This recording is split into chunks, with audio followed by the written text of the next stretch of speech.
রাধে রাধে বন্ধুরা, আমার নাম রিম্পা। আমি পূর্ব বর্ধমান জেলার ছোট্ট এক গ্রামে থাকি। 2026 সালের 1 জানুয়ারি মানে প্রথম দিন আমরা চলে গেছিলাম বর্ধমানের নবাহাটে 108 মন্দির। প্রথম দিন ঠাকুরের দর্শন নিয়ে একটু শুরু করবো বলে গেছিলাম। তো গিয়ে দেখি খুব ভিড়। এমনিতেও এই মন্দিরে ভিড়ই থাকে, খুব একটা ফাঁকাতে থাকে এমন নয়, কিন্তু সেদিন একটু বেশিই ভিড় ছিল। তারপর গিয়ে আমরা জুতো টুতো খুলে চলে গেছিলাম টিকিট কাউন্টারে। টিকিট ফিস মাত্র 2 টাকা। ওখান থেকে টিকিট কেটে নিয়ে ওখানে টিকিট চেক করে, যেখানে টিকিট দেখে, টিকিট না দেখে কিন্তু ঢুকতে দেবে না। টিকিট কাটার পর তারপর আমরা ঢুকে গেছিলাম মন্দিরের ভেতরে। মন্দিরের ভেতরে গিয়ে দেখি খুব ভিড়, লাইন তো দিয়ে পুজো হচ্ছে। অন্যদিন যদিও এত লাইন হয় না, শিবরাত্রিতে খুব ভিড় হয়। তো এখানে লাইন দিয়ে পুজো দিতে হবে। তারপর আমরা চলে গেছিলাম পুজো দেবো বলি, আগে ডালাটা নিই, তারপর ডালা নিয়ে লাইন দিতে হবে। তো ডালাটা নিতে গেলাম। ডালার হচ্ছে 51 টাকা আছে, 101 টাকা আছে, 151 আছে, 201 আছে, যার যে যেমন সাধ্য মতো নেবে।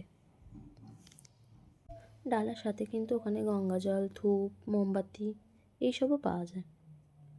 তো ডালাটা নেওয়ার পর আমরা চলে গেছিলাম একদম মন্দিরের গেটে লাইন দেবো বলে, যে পুজোর জন্য, কারণ খুব ভিড় ছিল। তো লাইনে দাঁড়িয়ে খুব একটা পিছনে ছিলাম না, যদিও তখনও অতটা ভিড় হয়নি, বেলার দিকে খুব ভিড় হয়েছিল। তারপর এরা লাইনে দাঁড়িয়ে থেকে থেকে অবশেষে লাইনের সামনাসামনি এলাম। তারপর একটু মন্দিরগুলো, অনেক 108টা মন্দির একটু ঘুরে দেখছিলাম। প্রত্যেকটা মন্দিরেই একটা করে শিব আছে। তো ওকে আমি বললাম সাইডটা একটু ঘুরিয়ে দেখাও। যারা এসছো তারা কিন্তু কমেন্টে বলবে, 108 মন্দির কিন্তু অনেকেই এসছো, অনেকেই চেনো।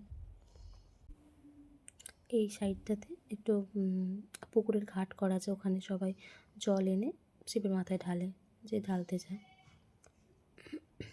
এই ঘাটটাতে ওখানে একটু বসার জায়গা মতো করা আছে। তারপর আমি ওকে সব শিবগুলো দেখালাম। তারপর যেই মন্দিরটাতে পুজো হচ্ছিলো, প্রথমে একটা মন্দিরেই পুজো হয়, তারপর বাকিগুলো এমনি তুমি ঘুরে দেখতে পারো। দেখো কত ফুল গাছ বসিয়েছে এরা।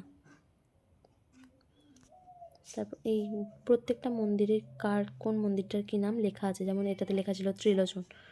তারপর আমরা একটু ধূপ মোমবাতি ঠাকুরকে দেখিয়ে চলে গেছিলাম মানত নন্দী পার্ক। এখানে মানত করতে পারো, ওখানে অনেকে সুতো এসব ঢিল ফিল বাঁধে না, এরকম ব্যাপার আছে।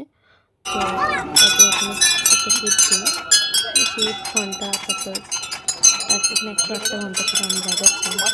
আমার মা আমার কিছু কিছু বাজাচ্ছিলো, দেখলে তোমরা। তারপরে একটু 4-5টা তোমাদেরকে ঘুরিয়ে দেখালাম।